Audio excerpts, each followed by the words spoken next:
నిన్న ఒక కస్టమరు 3 బ్లౌజులు తీసుకొచ్చిందండి.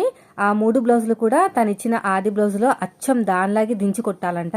అచ్చు గుద్దినట్టు ఉండాలి అన్నది. అయితే నేను ఒకటే అన్నాను, ఇది జిరాక్స్ సెంటర్ కాదంటే అచ్చు గుద్దినట్టు రావడానికి నేను ఒక బ్లౌజ్ కుట్టిస్తాను.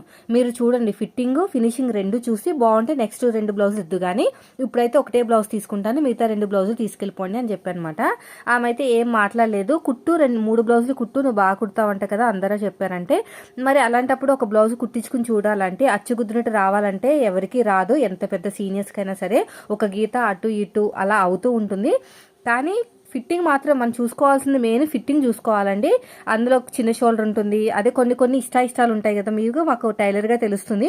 అవి మాత్రం ఇస్తే సరిపోతుంది. ఎప్పుడైనా సరే యాస్టీజ్గా దించడం అనేది కాదు. ఎందుకంటే మనం రోజు వండుకునే కూర అయినా ఒక్కొక్కసారి అటు ఇటు అవుతాయి కదా. సో కాబట్టి నేను ఫిట్టింగ్ ఇస్తాను, ఫినిషింగ్ ఇస్తాను, ఒకసారి చూసి మిగతా 2 బ్లౌజులు కుడతానని చెప్పేసి పంపించేశానండి.